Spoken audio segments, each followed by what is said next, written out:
மகாபாரதம் என்னும் மாபெரும் காவியத்தில் எத்தனையோ நூற்றுக்கணக்கான கதாபாத்திரங்கள் இருந்தாலும் பெரும்பாலான மக்களுக்கு மிகவும் பிடித்தமான ஒரு காவிய நாயகன் அர்ஜுனன். இந்த மண்ணில் இன்றும் எத்தனையோ குடும்பங்களில் ஆண் குழந்தைகள் பிறக்கும்போது பீமன், தருமன், நகுலன், சகாதேவன் போன்ற பெயர்களை வைப்பதை விட அர்ஜுனன் என்ற பெயரைத்தான் மிக அதிகமாக தேர்ந்தெடுக்கிறார்கள்.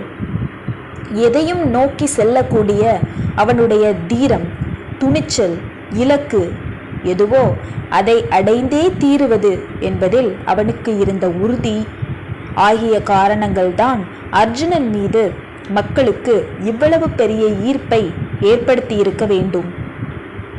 அர்ஜுனன் பாரத தேசம் முழுக்க மிக அதிகமாக பயணம் செய்த ஒரு கதாநாயகன்.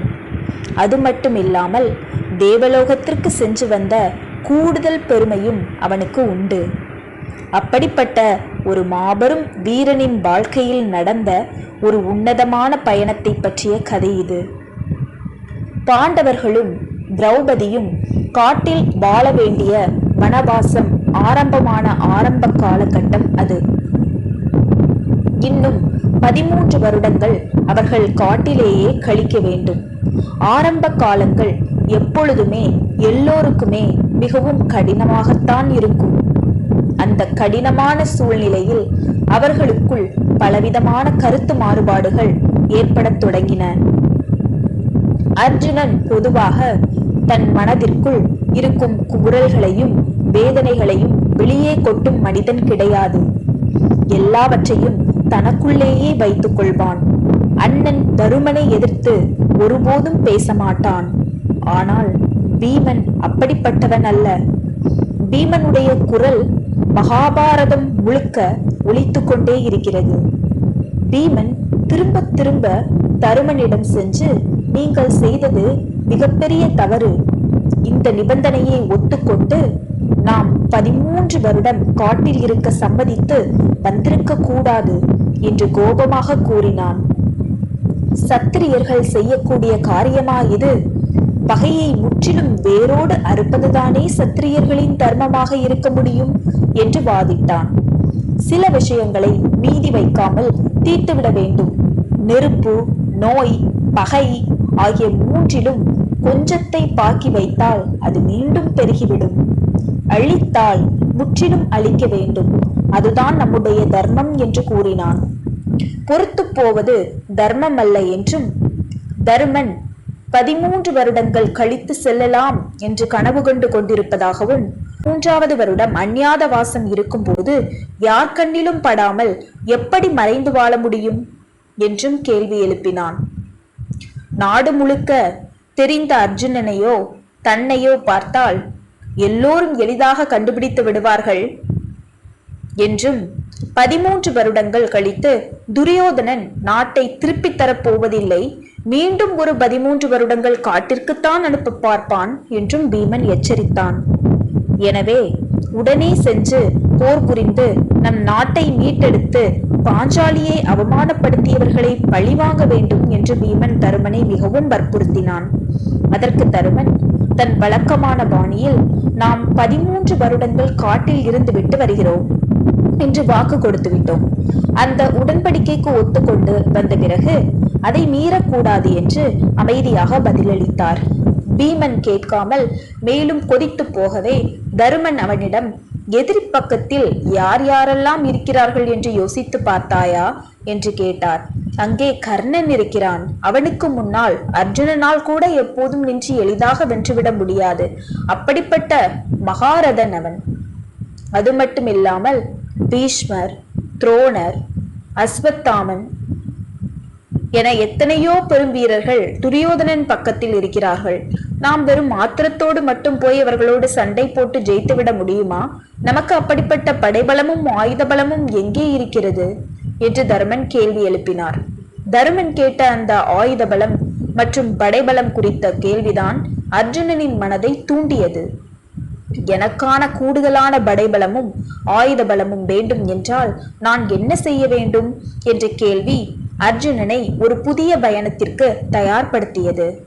காட்டில் தன் 4 சகோதரர்களையும் பாஞ்சாலியையும் தவிக்க விட்டுவிட்டு அவன் மட்டும் தனியாக அந்த பயணத்தை தொடங்கினான். அவன் அப்படி தனியாக பிரிந்து போவதில் யாருக்குமே பெருசா இஷ்டமில்லை. ஏற்கனவே நொந்து போய் தனிமையில் இருக்கும் போது அர்ஜுனனும் பிரிந்து செல்வது அவர்களுக்கு பெருத்த சோகத்தை அளித்தது. ஆனால் திரௌபதி என்னும் பாஞ்சாலி மாத்திரம் தைரியமாக அவனுக்கு விடை கொடுத்து அனுப்பினாள். தனஞ்சயா, உன்னுடைய அம்மா குந்தி தேவி இந்த நேரத்தில் இருந்தால் என்ன சொல்லி உன்னை வாழ்த்தி அனுப்பியிருப்பாரோ அதையேதான் நானும் சொல்கிறேன். உன்னுடைய பயணம் வெற்றிகரமாக அமையட்டும். பெரிய படைபலத்தோடும் அஸ்திர பலத்தோடும் நீ திரும்பி வா என்று வாழ்த்தி அனுப்பினாள். அர்ஜுனனுடைய அந்த நீண்ட நெடிய பயணம் தொடங்கியது. அவன் இந்திரகீல மலையை நோக்கி பயணம் செய்தான். அப்படி பயணம் செய்து கொண்டிருக்கும் போது வழியில் மிகவும் முதிர்ந்த, நடக்க முடியாமல் தடுமாறி வரக்கூடிய ஒரு வயதான முதியவர் ஒருவர் அர்ஜுனனுக்கு எதிரே வந்தார். அர்ஜுனன் கையில் வில்லையும் அம்புகளையும் ஏந்தி வருவதை பார்த்த அந்த முதியவர், இது தவசிகளும் முனிவர்களும் வாழ்கிற அமைதியான இடம். இங்கே வில்லும் அம்பும் வைத்து கொண்டு சண்டை போடும் முன்னை போன்ற இளைஞர்களுக்கு இடம் கிடையாது. நீ திரும்பி போய்விடு என்று கூறினார். அர்ஜுனன் மிகவும் பணிவாக அவரிடம், இந்த பயணம் என்னை இந்த இடத்திற்கு செலுத்தி இருக்கிறது. நான் தேடி வந்த ஏதோ ஒன்று இந்த இடத்தில்தான் எனக்கு கிடைக்கும் என்று என் மனம் என்னை உந்தி தள்ளியது. அதனால்தான் நான் இங்கு வந்தேன் என்றான். அதற்கு அந்த முதியவர், உனக்கு என்ன வேண்டும் என்று கேட்க, அர்ஜுனன், நான் காட்டில் விட்டுவிட்டு வந்த என் சகோதரர்களையும் என் மனைவியையும் காப்பதற்கான படைபலமும் ஆயுதங்களும் எனக்கு வேண்டும் என்றான்.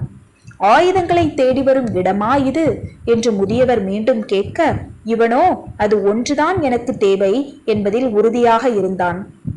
அர்ஜுனனின் அந்த உறுதியை கண்டு மகிழ்ந்த அந்த முதியவர் மறுவடிவம் எடுத்து இந்திரனாக தன் உண்மையான உருவத்தை காட்டினார். அர்ஜுனனின் தந்தைதான் இந்திரன். தன் தந்தையை கண்டதும் அர்ஜுனன் அவரின் பாதங்களை தொட்டு வணங்கினான். இந்திரன் அர்ஜுனனிடம், நீ என் மகன், உனக்கு என்ன வேண்டும்? அவர்கள் உன்னுடைய நாட்டை பிடுங்கிக் கொண்டால் போகட்டும். நீ என்னோடு இந்திரலோகத்திற்கு வந்துவிடு. உனக்கு தேவையான அனைத்து சுகபோகங்களும் அங்கே கிடைக்கும். நீ அங்கேயே மகிழ்ச்சியாக வாழலாம் என்று கூறினார்.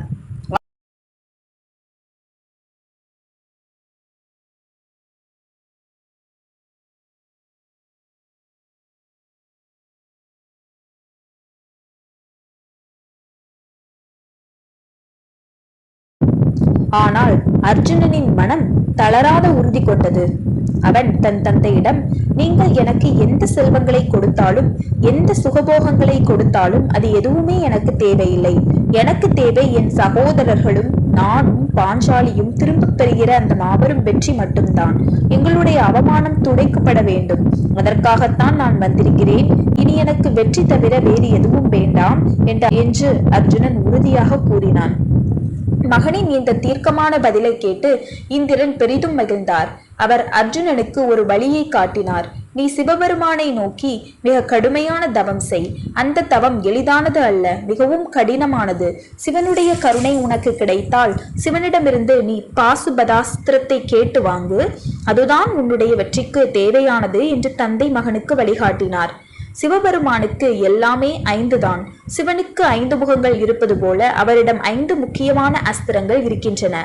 அவை சிவாஸ்திரம், அகோர அஸ்திரம், பிரத்யங்கர அஸ்திரம், பாசுபத அஸ்திரம் மற்றும் யோமாஸ்திரம் ஆகும். இந்த 5லே பாசுபத அஸ்திரத்தை நாடித்தான் அர்ஜுனன் தவம் செய்ய புறப்பட்டான். பிரபஞ்சத்தில் இருக்கிற ஓரறிவு உயிர் முதல் பிரம்மன் உள்ளிட்ட தேவர்கள் வரை அத்தனை பேருமே பசுக்கள். அந்த பசுக்களின் அதிபதியாக இருப்பவன் தான் பசுபதி. அந்த பசுபதியின் கையில் இருக்கிற மிக சக்தி வாய்ந்த அஸ்திரம் தான் பாசுபத அஸ்திரம். இந்த அஸ்திரத்தை எதிரிகளின் மீது ஏவும் போது அதனுடைய சக்தி பல 100 மடங்காக பெருகி அணுபிடிப்பை போல பேரழிவை ஏற்படுத்தக்கூடிய ஆற்றல் கொண்டது. அந்த அஸ்திரத்தை அடைவதற்காக அர்ஜுனன் இந்திரகீல மலையில் தன் கடுமையான தவத்தை தொடங்கினான். வெள்ளி மலைகளுக்கு இடையே கடும் பனியில் ஏதோ ஒரு விலங்கின் தோலை போர்த்தி கொண்டு அந்த பனிக்குளிரை தாங்கிக் கொண்டு அவனுடைய தவம் நீண்ட நாட்களாக தொடர்ந்தது. ஒரு கட்டத்திற்கு மேல் பசியையும் தாகத்தையும் அடக்க தன் வில்லால் பனிக்கட்டியை குத்தி அதிலிருந்து வரும் நீரை மட்டுமே அருந்தி தவம் செய்தான். அங்கே சாப்பிடுவதற்கு ஒரு புல்லோ பூண்டோ கூட கிடையாது. அப்படிப்பட்ட கடுமையான சூழ்நிலையிலும் அவன் தவம் செய்து கொண்டிருந்தான். திடீரென்று ஒரு நாள் ஒரு பிரம்மாண்டமான காட்டுப்பன்றி வராகம் பயங்கரமான உருவத்தோடு அர்ஜுனன் மீது பாய்ந்து அவனை கொல்ல வந்தது. அர்ஜுனன் ஒரு நிமிடம் கூட அசரவில்லை. அடுத்த வினாடியே அவனுடைய கைவில்லை வளைத்து அம்பை செலுத்தியது. அவன் செலுத்திய அம்பு குறித்தவராமல் அந்த பன்றியின் உடலில் தைத்த அதே நொடியில் இன்னொரு அம்பும் வந்து அந்த பன்றியின் உடலை துளைத்தது. எந்த ஒரு மாவீரனுக்கும் தன் இலக்கை இன்னொருவர் அடிப்பதை சகித்துக் கொள்ள முடியாது. பெரும் கோபத்தோடு அர்ஜுனன் திரும்பி பார்த்தான். அங்கே ஒரு மலை வேடன் போன்ற தோற்றத்தில் நெடிதுயர்ந்த ஒரு பிரம்மாண்ட உருவம் நின்று கொண்டிருந்தது. அவனுடன் வேடுவ குலத்தை சேர்ந்த அவனுடைய மனைவியும் இருந்தாள். அர்ஜுனன் கோபமாக அந்த வேடனிடம் செல்வதற்கு முன்பாக அந்த வேடன் முந்திக் கொண்டு, இது எங்களுடைய மலை, என்னுடைய காடு, இங்கே இருக்கும் அனைத்தும் எனக்கு சொந்தம். அப்படி இருக்கையில் நான் குறிவைத்த காட்டுப்பன்றியின் மீது இடையில் புகுந்த அம்பெய்த நீ யார் என்று அதட்டலாக கேட்டான். அர்ஜுனனுக்கு கோபம் தலைக்கேறியது. என்னை தாக்க வந்த பன்றியை நான் தான் கொன்றேன், அதற்குள் நீ வந்து என்னிடம் வம்பு செய்கிறாயா என்று பதிலுக்கு சண்டையிட்டான். இருவருக்கும் இடையே வாக்குவாதம் முற்றியது. அர்ஜுனன் கோபத்தில், நான் யார் என்று தெரியாமல் நீ என்னிடம் தகராறு செய்கிறாய், நினைத்தால் ஒரே வினாடியில் உன்னை கட்டி போட்டு விடுவேன் என்றான்.